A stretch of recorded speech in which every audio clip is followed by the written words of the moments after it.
laike, tumba la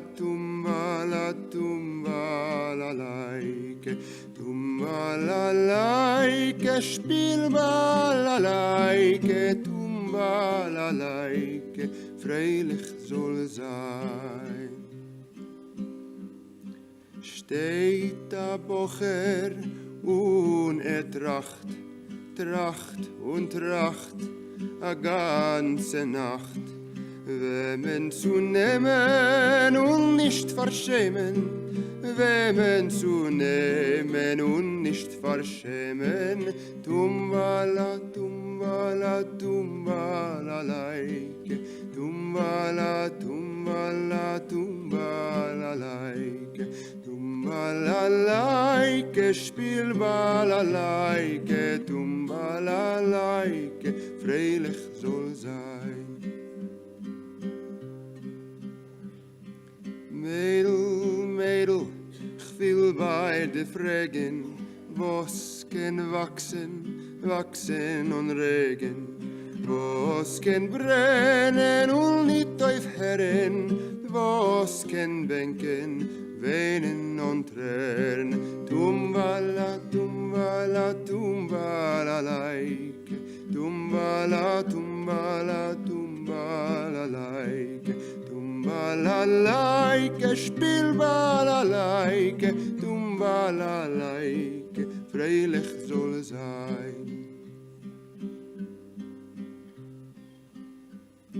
Narischer Bocher, was darf zu fragen, a Stein kann wachsen, wachsen und regen, Liebe kann brennen und nicht aufhören, a Herz kann bänken, weinen und tränen, tumbala, tumbala, tumbala, laike, tumbala, tumbala, tumbala, laike, tumbala, laike, spielbala, laike, tumbala, laike, freilich soll sein.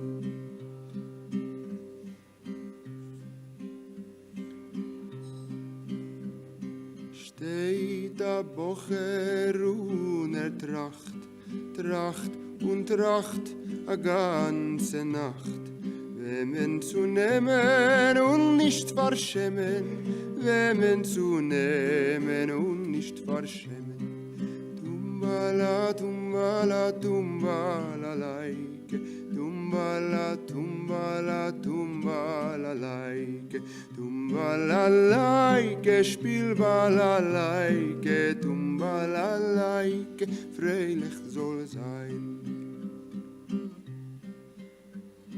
Mädel, Mädel, ich will bei dir fragen, was kann wachsen, wachsen und regen, was kann brennen und nicht aufhören, was kann bänken, weinen und hören.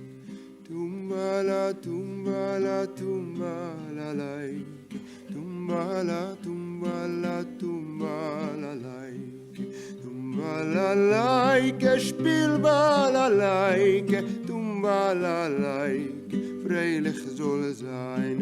Ay la la la la la la la la la la. Ay la la la la la. Ay la la la. La la la la la la la. Ay la la la la la la la.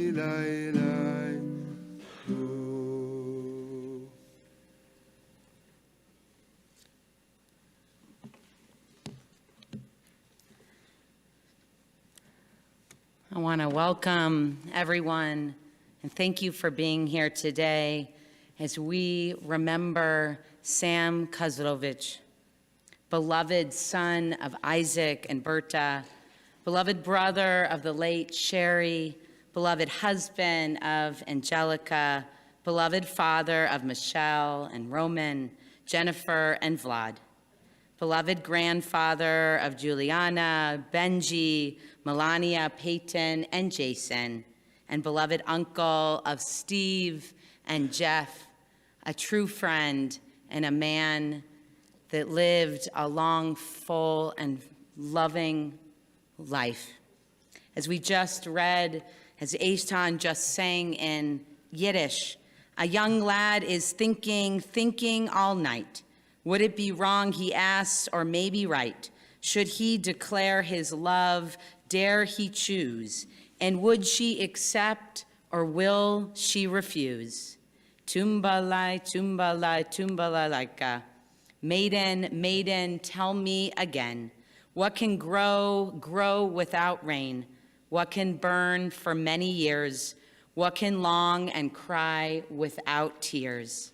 Silly young lad, why ask again? It's a stone that can grow without rain. It's love that can burn for many years. A heart that can yearn and cry without tears. We now continue with Psalm 23.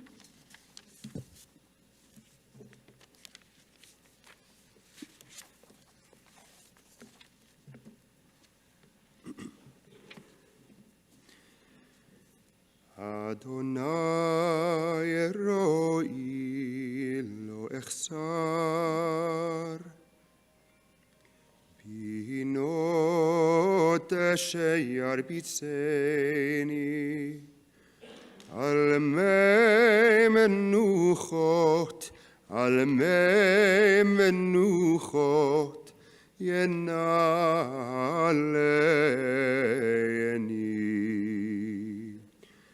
nafshi yeshovev yancheni v'magalei tzedek yancheni v'magalei tzedek leman shemo Gam ki elech begeitz al mavet lo ira ki ata imadi shivtecha umishanetecha hema yenachamuni ta'aroch lefanai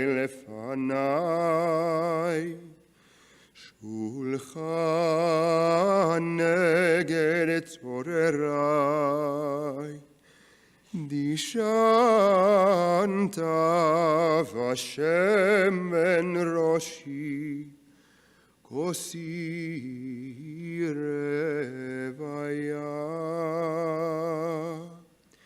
Ach Tov Chesed Yirdefuni Kol Yemei Chayai Kol yemei chayai v'shaveti beveit Adonai leorech yamim.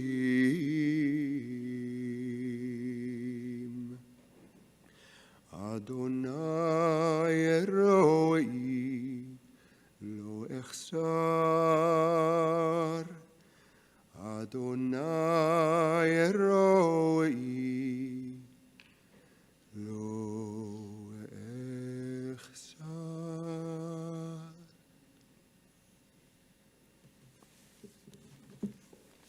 Adonai is my shepherd, I shall not want, giving me repose and green meadows, leading me beside the still waters to revive my spirit, guiding me on the right path, for that is God's essence. Though I walk through a valley of the shadow of death, I fear no harm, for you are with me. Your staff and your rod comfort me. You prepare a banquet for me in the presence of my foes. You anoint my head with oil, my cup overflows. Surely goodness and kindness shall be my portion all the days of my life, and I shall dwell in the house of Adonai forever. Our hearts break along with the words of the psalmist that we read today, because Sam was not the kind of person you want to lose. He was the kind of person you wanted to hold fast to. And so it's an honor to be here today as we remember his life. And we are here to also comfort this incredible, loving family. I'm Rabbi Sarah Shulman, along with Eitan Cantor. We're honored to be with you here today. You are the children of the eternal, your God, reads Deuteronomy 14:1. The children. Avinu Sheba Shamayim, our Father in heaven. Avinu Malkeinu, our parent, our sovereign. Be with us today, comfort us. Over and over, our tradition explicitly and implicitly paints God as a father figure, like a comforting, present, reliable, nurturing parent.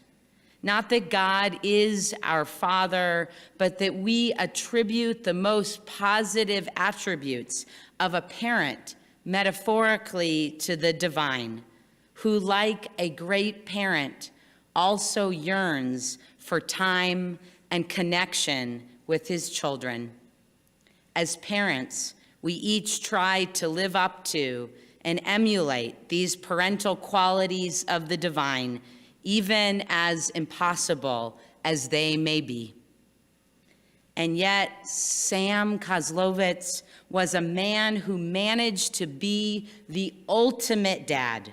In many ways, that was his essence, his purpose, his truest gift to the world, and of course, to his family, to be there for them always and fully.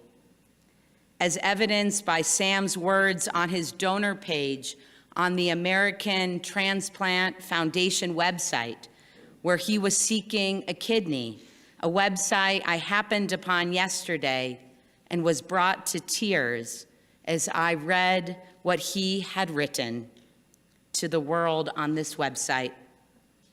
My dream is to be able to have a longer life and be able to watch my grandkids grow up, to be able to have energy and keep up with them and my children. Those were his words, and that's what he lived for. That is truly who he was. Sam was born in Wałbrzych, Poland on November 13, 1951, to parents Isaac and Berta Kozlowicz. He grew up alongside his beloved older sister, Sherry, whom he adored and stayed close with their entire lives. His father, Isaac, worked as a tailor and had survived the Shoah, the Holocaust, by going to Russia, where he met Berta, then returned to Poland after the war. But Poland in the 50s was not a very hospitable place for Jews, so the family immigrated to the United States in 1961, settling on the west side of Denver. Sam undertook learning English, American culture, and independence to start life new in America. He was a smart kid, intuitive, adventuresome, social, and precocious. He grew up walking to the Alliance as a boy and had his bar mitzvah with Rabbi Lederman, our founding rabbi. Sam attended North High School and then after graduation went on to study business at CU Denver. He was industrious and did many things over the course of his successful career, working in sales and printing at Sir Speedy, real estate, and later even in Michelle's mental health clinic as a manager and bookkeeper, which he loved. He met the love of his life, Angelica, through a mutual friend in 1982.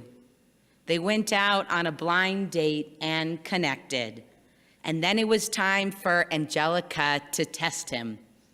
They dated for almost a year before getting married by Rabbi Goldberger on the West Side. Sam and Angelica enjoyed living life to the fullest together, dancing, dinners, travel, skiing, and being social.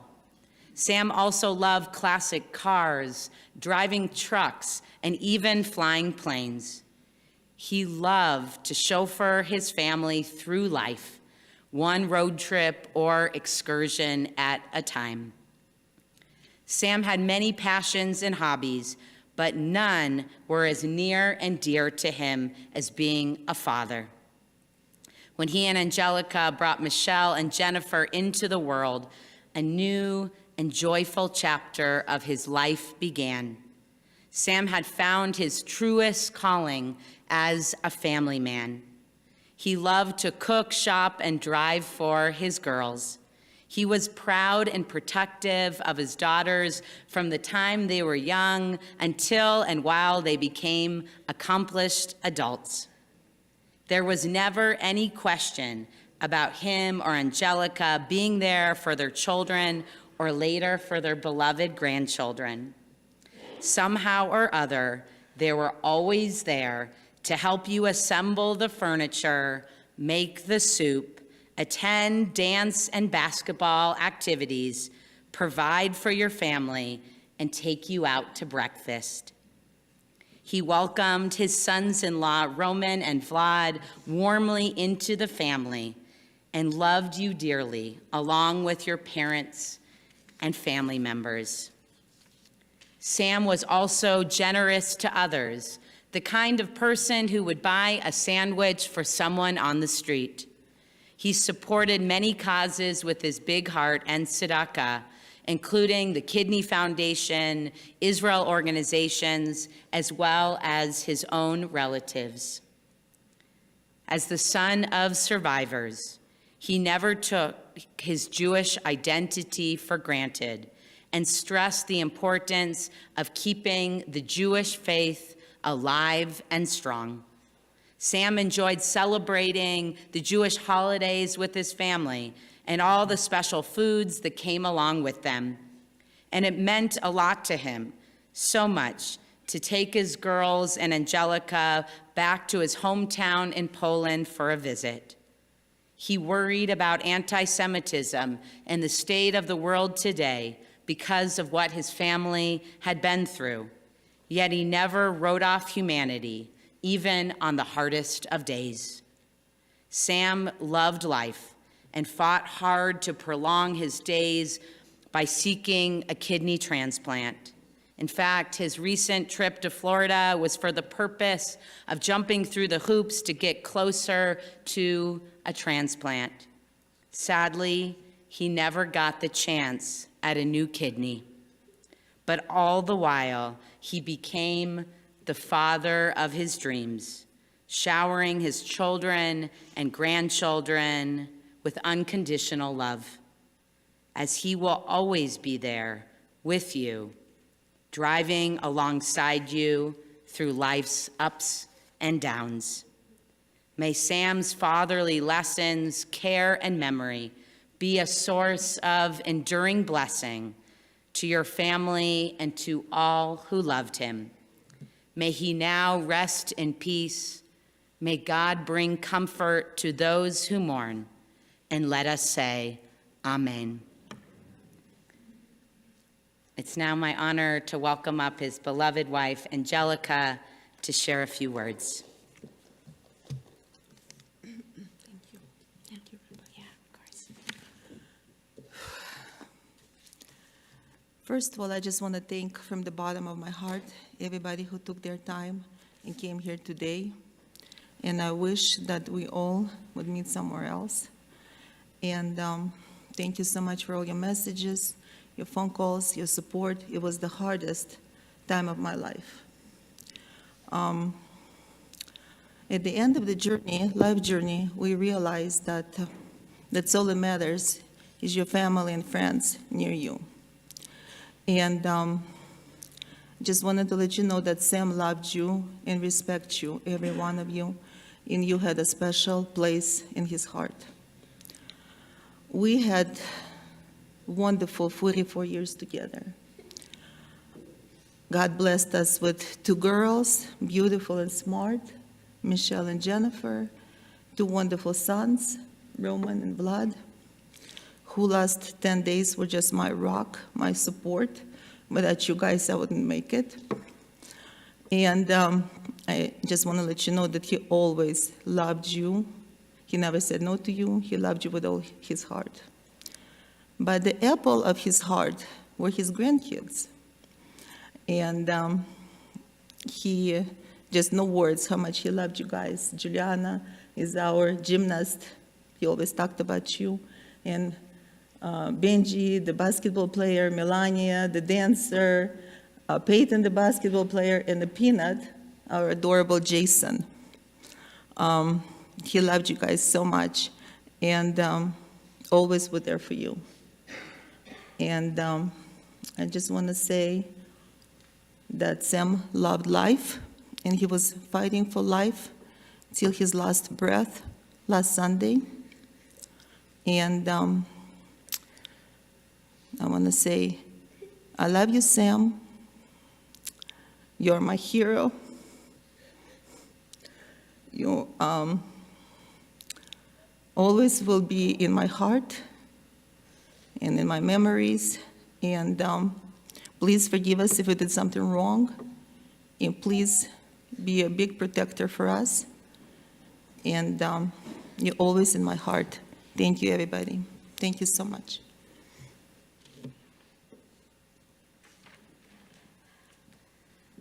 Thank you, Angelica. We now welcome up Jennifer and Vlad to share some memories.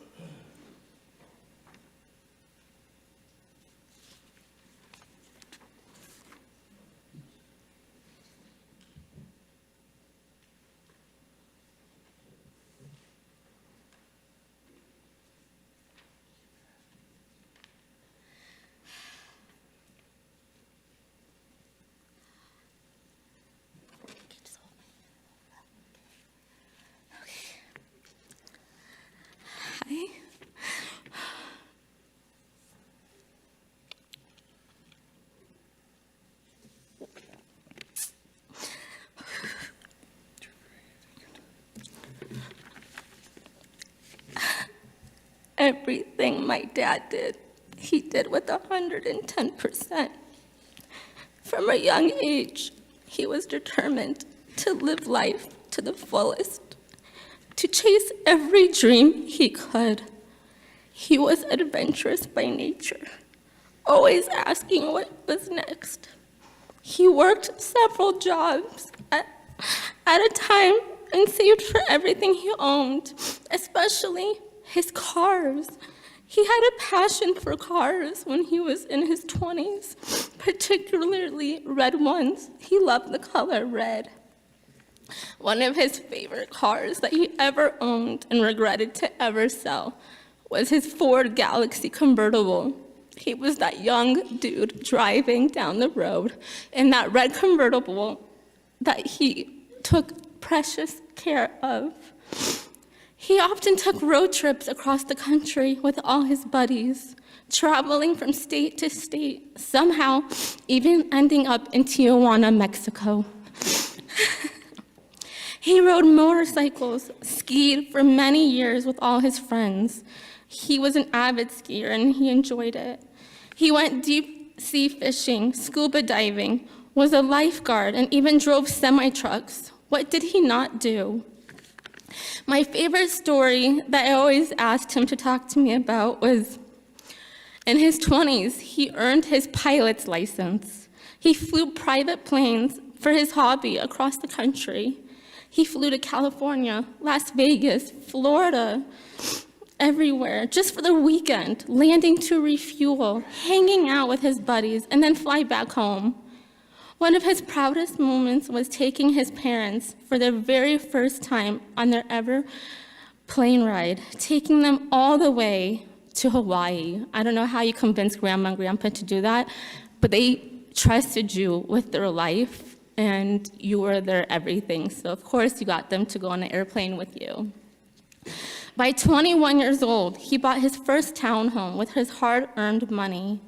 By 25, he purchased his first single-family home, and that house would eventually become the home where Michelle and I grew up in. He lived there for 10 years before marrying our sweet mom. Michelle and I were born into that home, spending the next 10 years of our childhood there, wrapped in the life he worked so hard to build. But more than his adventures, his accomplishments, or his fearless spirit, my dad's greatest role was being our father. He held our hand through every stage of life, no matter how old we got. We were always his baby girls, always. His love was steady, protective, and unconditional. And most recent, all these years, we texted throughout the day, staying connected in the small, ordinary moments. Every morning, without fail, I knew to reach for my phone, because it would light up with his good morning, sweetheart, with a bunch of sweet emojis. Every night before the day ended, there was always again, a good night, sweetheart.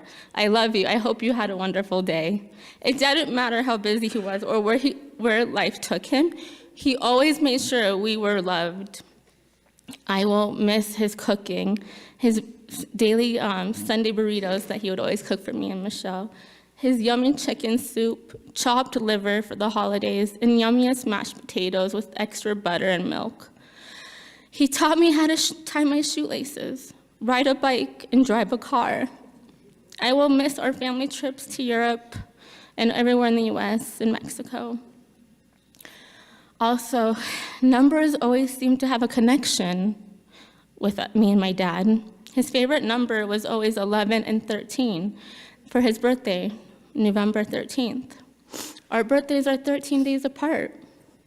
And somehow, if you were to add up our ages right now, 74, so 7 plus 4 is 11. I am 38, and 3 plus 8 is 11. So 11 will always be our lucky number. And when we just flew home on Sunday, Roman looked at me and said, "Jennifer, look at the gate that we're at." And it was number 11. I told him to send me a sign that the next place we go to would be number 11, and sure enough, the plane landed at number 11, the gate. I just want my dad to know that one thing for sure, I would choose you in every lifetime to be my dad. That's how much you meant the world to me. The last 10 days have been so hard, but so comforting being next to him in the hospital. He was there for me and Michelle for our whole life. That I'm so grateful that to my husband, the moment we got the call last week on January 11th, that he fell, Vlad, my rock, said, "We're booking your flight. You're going straight to Florida to be with your dad." I don't know how I got to the airport within an hour, but somehow I did. I threw stuff in my little bag, and I made it to Florida with Michelle and Roman. Thank you for holding up the fort here. We got to be with my mom, and the second I saw my dad, I never let go of his hand. We were at the hospital all day and all night, and it just felt like a sense of peace. I felt comforted and protected just being right next to him, talking to him, and I was just holding his hand and hugging him and kept repeating in his ear how much I love you, Dad. You've given me the best life, the best childhood, and I know you love those grandkids. Every time you came over to my house, you always ran up to them. I always hugged them and kissed them, and I always loved talking to you on the phone. Every day, I'd always call you on the way to school, drop off and pick up, and we would just talk for 30 minutes just about the weather. What's going on in the world? What are you doing today? Let's get some lunch next week. Let's go do this. And I'll never take it for granted. The recent memory I have is a couple weeks ago, we met up and he gave me some food at the parking lot, and we had some lunch, and he pulled away to go to work, and I went to go pick up the kids from school, and he was turning left at the light, and I was going straight, and he looked at me through the window, and he went like this, "Love you," and blew me a kiss, and I'm gonna have that ingrained in my mind forever. It was the best. So yeah, thank you for always being there for me, Dad. I'm not ready to let you go, but I know you're in my heart forever, and I will talk to you every day and every night. And I love you so much. Thank you for the best life. I couldn't have it any better. Thank you for being there for me. Love you. Thank you.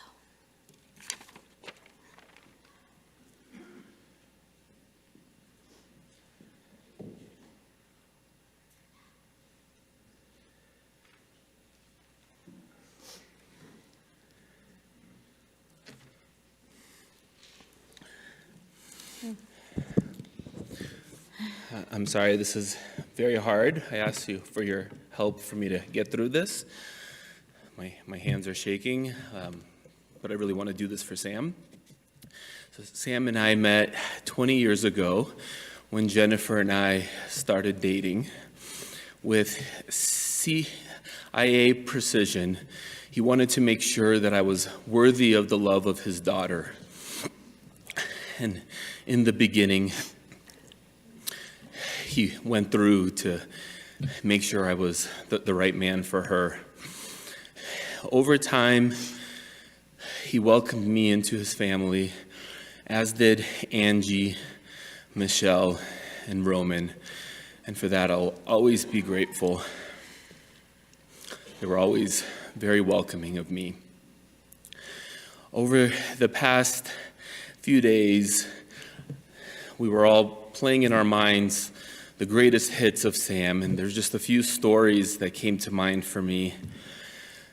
We were driving, him and I, to pick up some tires, and he was telling me his life story, and it was just so fascinating to me. He was telling me about his childhood in Poland. He was telling me about the challenges to come to America. And I was just so struck by how amazing it is for him to, the life that he's created for his family here. Sometime later, we were selling our car, and he, with all of his knowledge of cars, he was helping me through the process. And we went to meet the buyer. I met the buyer there first, and we had to take off the license plate. I didn't know how to do that because we didn't have any tools. Within 5 minutes, Sam arrived as we had initially planned. He was always on time, punctual. He was like the military. If he wasn't 5 minutes early, you were late. He helped take the license plate off, and even to the buyer, he told her what she needs to do to go get the car registered, told her the maintenance that she needed to do on the car, and we had a 45-minute conversation about how she needs to go meet Rocky at the tire place when it's time for her to get new tires. A little bit after that, I had a work trip where I brought him some shirts, some just dress shirts. And for many family occasions after that, he would wear those. And he would always make sure that I knew how appreciative he was that I got those for him. And through his actions is how he would show you his love. It was not always necessarily through his words. Sam's North Star was always his family. Over the years, as our children started to play sports, whether it was basketball, football, hockey, gymnastics, dance, we would ask him to drive our kids to those events. He would always oblige. He would always be in the stands and cheer them on. Recently, our middle son, Peyton, said, "Dad, how am I going to continue to play basketball when Sam is not in the crowd cheering me on?" It was heartbreaking. But I know Sam will be there, always watching, always cheering. Being Sam's son-in-law, the younger of his two son-in-laws, will always be an honor of a lifetime for me. I will choose Sam to be my father-in-law 10 times out of 10. Sam, rest in peace. I ask for your forgiveness if there's ever anything that I did that was wrong. I'm sorry, Eric, can you just give me my phone? I just want to read one text message. Oh. He sent it to Jennifer and me a few days ago. We did a road trip. I'm sorry, I had it prepared, but there it is. He said, "Hi guys, I want to wish you a very safe trip. Please be careful driving, and if you stop anywhere for any reason, be aware of your surroundings. Please keep in touch during your drive and when you get there. Love you guys so much," followed by 3 heart emojis. We love you, Sam. Family first forever.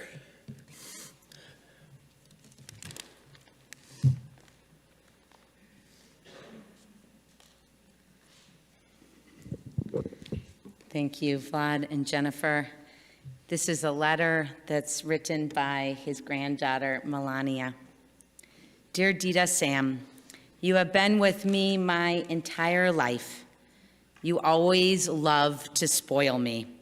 You always loved to be with me and call me. You always supported me in everything I did. You loved me so much, and I felt it. I always loved to be around you. You were always so kind to me and made me smile and laugh. You will always be in my heart, on my shoulder, in the sky, among the stars. I will love you forever and will miss you every single day. So, so, so much. Love, your granddaughter, Melania. And there's a beautiful picture of her with her grandpa on the back.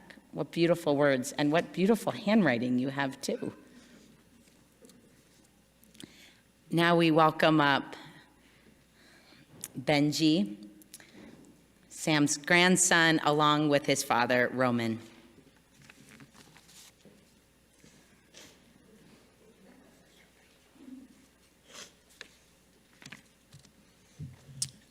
Thank you, everyone, for coming here to honor our Sam and his wonderful life.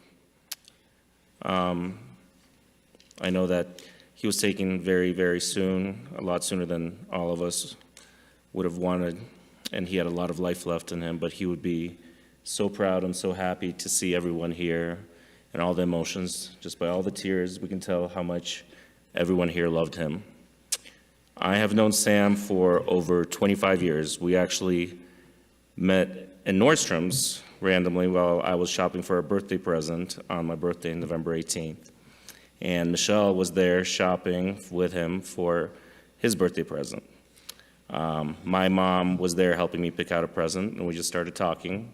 And I was actually talking more a little bit to Sam than I was to Michelle. And Sam and I hit it off because I loved cars, I loved airplanes, and he really loved cars and airplanes as well. And so from that moment, Michelle and I started dating, and I think he was a fan of mine from that time. I mean, from the very beginning, he welcomed me into his family as one of his own. Sam truly cared about family and friends. That was his greatest thing. He loved people, and he showed that through his actions every single day. He was an amazing father, incredible grandfather, as we can see. He's the type of husband and person that you could ask for anything, and he would do it, without questions asked. Sam was always there, offering help. Whenever we were going to the airport or needed anything, he would be so upset if we were getting an Uber. He wanted to be the one taking us to the airport, picking us up from the airport, and it didn't matter what time it was, how late it was, whether he was coming from work or coming from dialysis or going to dialysis. And Michelle and I travel a lot, so he was doing this quite a bit, and this was just his way of caring. He never made it seem like a chore. It was never seemed like a favor. It was something that he did for people that he loved. He adored his grandchildren and was willing to watch them on moment's notice.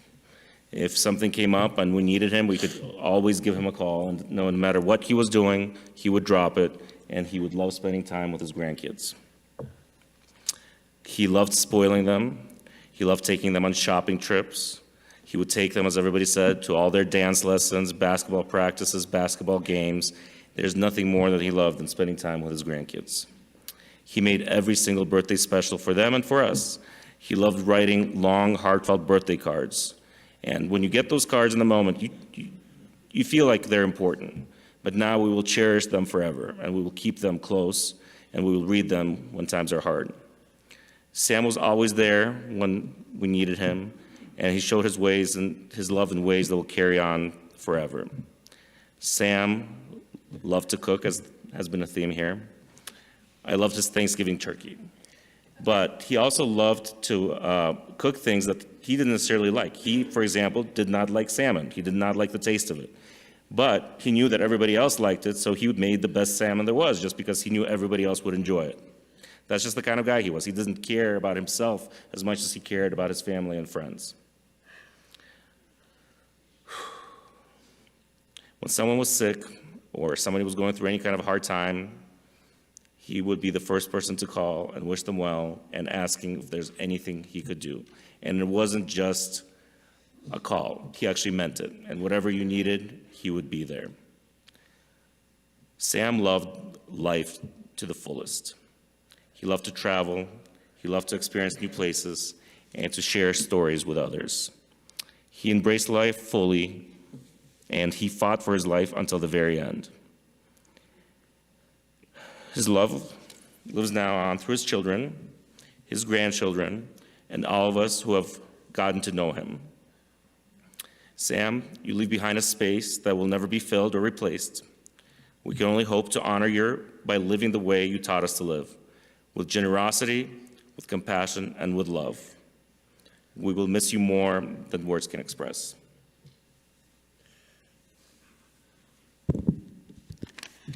Sam was the best grandpa you could ever ask for, best dad you could ever ask for, best husband you could ever ask for. He was so sweet, so caring, loved everybody with all his heart, treated everyone like so good.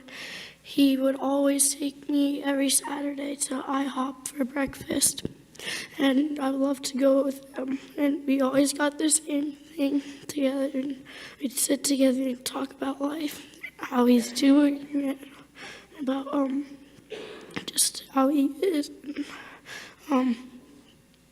He, after every Broncos game, we would call each other and say that and talk about it, and he would always say, "Wow, that was a real nail biter." And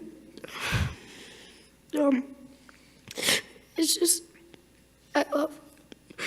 He's gone too soon. I love him more than anything. Rest in peace. I love you.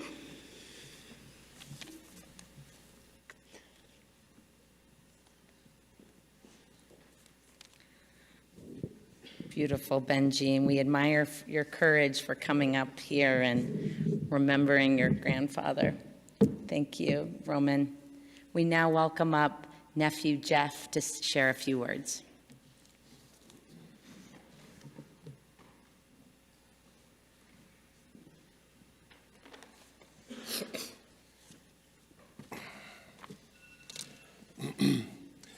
Most of you here have known Sam as a devoted husband and father and grandfather. But there's only a few people here today that knew Sam as a young man: John Beckerman, Anna, myself. Sam was 14 years old when I was born. He was more like a brother, like an older brother to me, than an uncle. I never called him Uncle Sam. I always called him Sam. He was larger than life to me. And I don't know what it was. Maybe he needed or he wanted a brother to take care of. But my first memories of my uncle was when I was a toddler, my great-grandmother used to watch me while my parents were working, my grandparents were working, and my uncle would come home from school early when he was at North and pick me up and take me to go play catch with his friends at the park, or take me to 7-Eleven and get a Slurpee. Or one time, he made my great-grandmother upset. He came running in and he got me and he grabbed the loaf of bread, the only loaf of bread that was left in the house, and ran out the door. She chased him out the door, and we went to Sloan's Lake and fed the ducks. Like it was said before, my mom and Sam were very, very close, to the point where Sam would do great favors for my mom, like take me to the doctor. Sam took me to a doctor visit. I remember he took me to get my polio vaccine. So my mom didn't have to do that. You guys mentioned, Jennifer mentioned his red Galaxy convertible. I was lucky enough and fortunate enough to go to California in that car with him and my grandparents. And I think we met John in California when we got there. I did 2 trips to California, 2 road trips to California with Sam, and it was great. Growing up, Sam was the coolest guy I knew. He would show up at our house riding a motorcycle one time, in a dune buggy another time, in a Corvette another time, and always took me for a ride. And it was awesome. As it was said, he loved cars. He loved red cars, and he had several of them. And I was lucky enough to go flying with him when he had his pilot's license. So he took me out a few times flying in a Cessna, and that was amazing. He took me up to Lookout Mountain the first time, showed me the road up there. We went to Red Rocks one time, and he showed me where him and my dad almost died climbing the rocks up there. That was back in the 60s when that was allowed. Now they don't let you do it, but that almost happened. And he talked to me and told me the story about the hatchet lady that's up there. I'll tell you guys about that someday. I really looked up to him, and I wanted to be just like him, and I loved hanging out with him. And the best part was that seemed like he loved hanging out with me.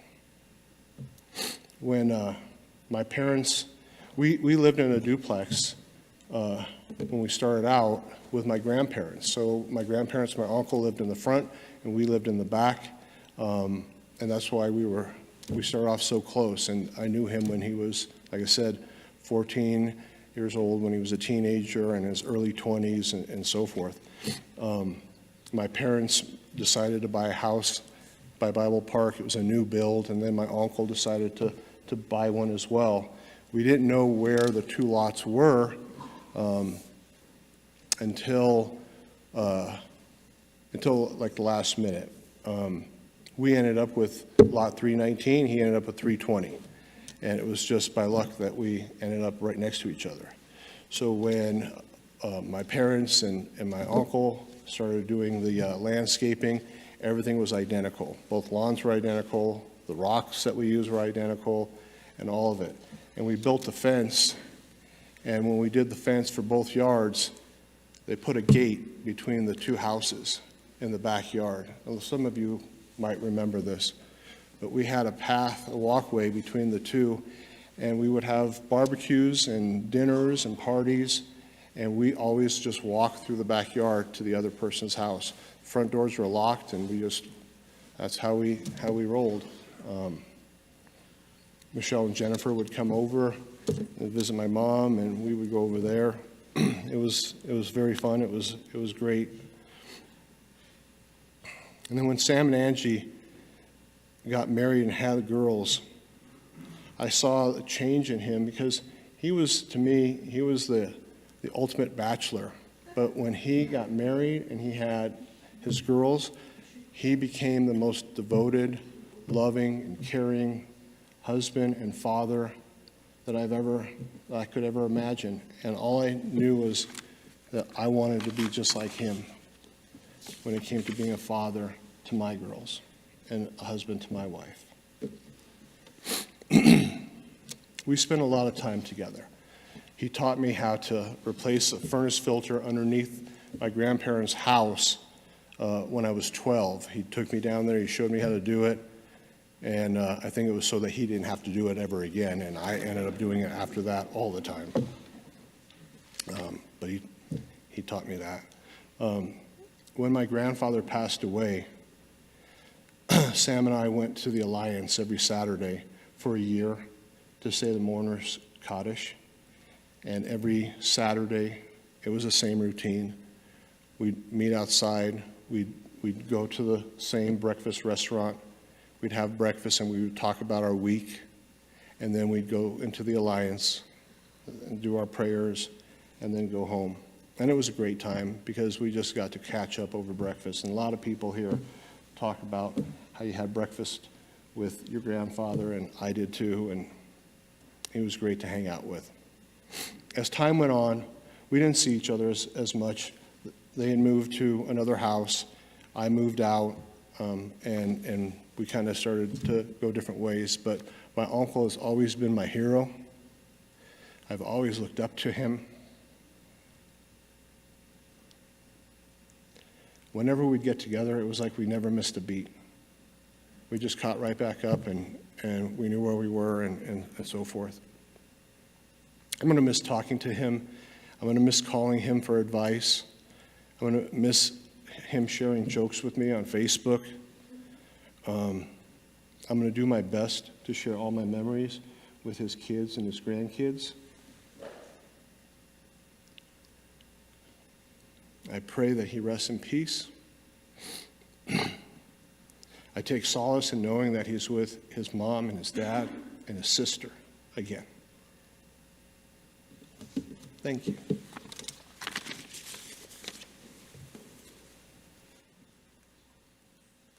Thank you, Jeff. We now welcome up his daughter, Michelle, to share some words and a tribute to her father.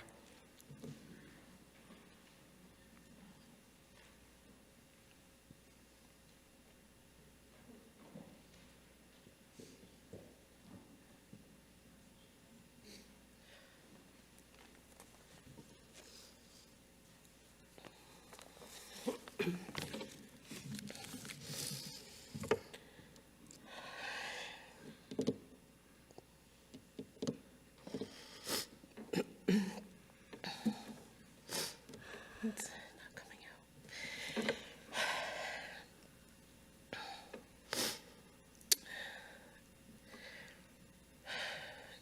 Today, I stand before you with the hardest speech I've ever had to write in my life. Never did I think I would need to be where I am so soon. We gather today with heavy hearts to honor and remember an incredible man, my father. Thank you guys all so much for being here. It means a lot to us, and it would mean a lot to him. If I had to describe my dad in a few words, a theme, the theme would be the father who never said no. My dad was meant to be a father. This was the role that he was born to do. From the time I was born, we shared an incredible bond. We have always been best friends. He protected me, he guided me, and he set the foundation for everything I am today. I always loved spending time with him, up to the very end. We talked at least 10 times a day. He always made me feel safe and loved. And when I say he never said no, I really mean it. If I needed him, he was there. No hesitation, no conditions, no questions. To the point that I knew I didn't even have to ask. I could already count on him saying yes, that he would be there without me even having to ask in advance. It brought him true, genuine joy and purpose to know that we could always count on him no matter what. Even up to now, he made sure that I was safe, that I ate breakfast, that I got home okay. He loved to cook for us weekly, get groceries. He never went to the store without calling and asking me, what do I need? Or what can I make you for dinner? And all not because I asked him, but because he loved to do it and he loved us so much. He loved to spoil us with small gifts and little surprises just because. And he made sure to tell me all the time how much he loved us. Then he met Roman and Vlad, and he truly loved them as much as he loved us. He had the 2 sons he always wanted. He was so proud of them and so grateful for everything they always did for him. He loved them and their parents with his whole heart. Then he became a grandpa, and his heart was beyond full. He was needed and wanted all around. He loved his grandchildren beyond words can describe. He did everything and anything for them. From being there in the hospital the day they were all born, watching their first baths, watching over them, to never missing a single moment. He was there for it all. And still, no matter what, he always made time for me and him. We were closer than ever. When he retired and I needed help in my office, he came running with joy. He had so much happiness and joy daily coming to work, knowing that we are working together. He never wanted to stop. He was happiest when he was with his family and when we were all together. Especially the last few years, he worked so hard on his health issues just to be able to continue to live and to be with us. He said he was fighting for us to live, to be with us. He was kind, generous, and intelligent. But more than any of those things, he was dependable in a way that made life feel manageable. He made the world feel less scary just by being in it. I know that he did not want to leave us.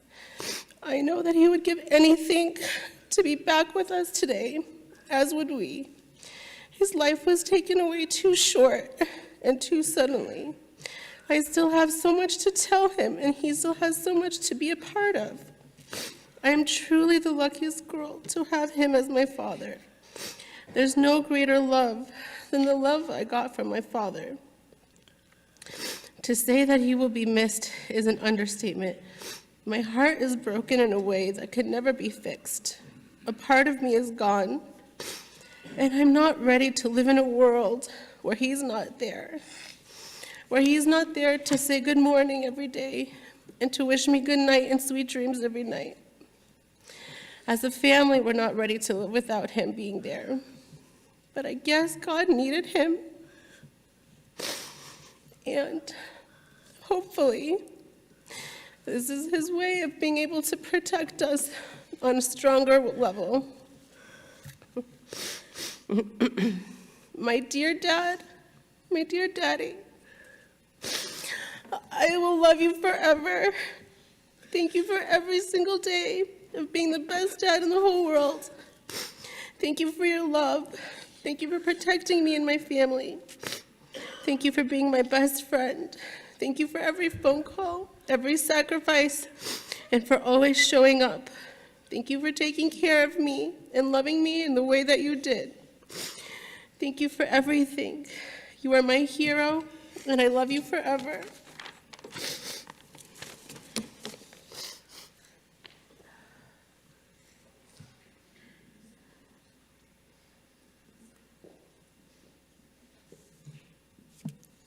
Thank you, Michelle, and thank you for everyone who spoke so beautifully about your father, your father-in-law, your grandfather, your uncle, your friend. I invite you now to rise as you're able to for the El Malay Rachamim Memorial Prayer.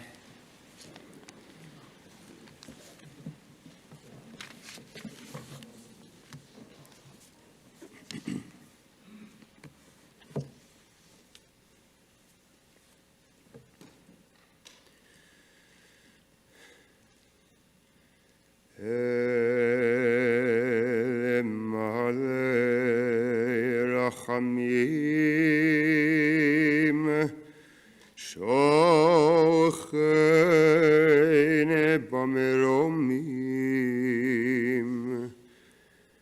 המצר מנוחה נכונה תחת כנפי השכינה במעלות קדושים וטהורים כזוהר הרקיע מזהירים את נשמת שמואל בן יצחק ובטה שהלך לעולמו בגן עדן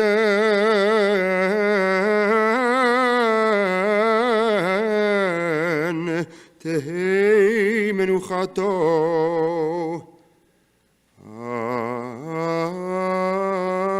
אנא בעל הרחמים הסתירהו בסתר כנפיך לעולמים וצרור בצרור החיים את נשמתו אדוני הוא נחלתו וינוח בשלום על משכבו ונאמר אמן. El Malay Rachamim, exalted, compassionate God, grant infinite rest in your sheltering presence among the holy and the pure to the soul of Sam Kozlowicz, who has gone to his eternal home. Merciful One, we ask that our loved one find perfect peace in your eternal embrace. May his soul be bound up in the bond of life. May he rest in peace. And let us say, Amen. You may be seated. Immediately following our service here at the Alliance, the family will be going to Golden Hill for burial. We invite anyone who would like to come and support the family to do so. There's no escorted processional, so if you have any questions about directions, you can ask the Feldmans or the HEA staff or Google Maps.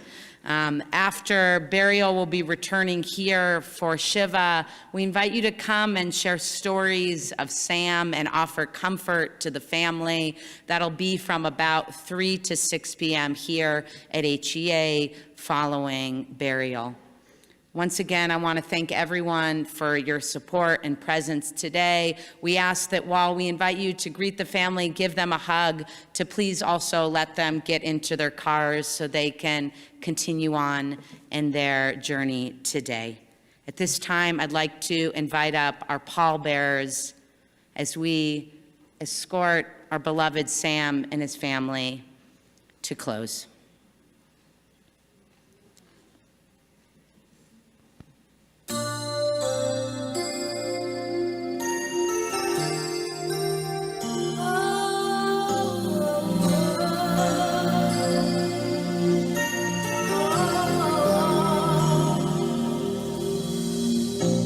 It must have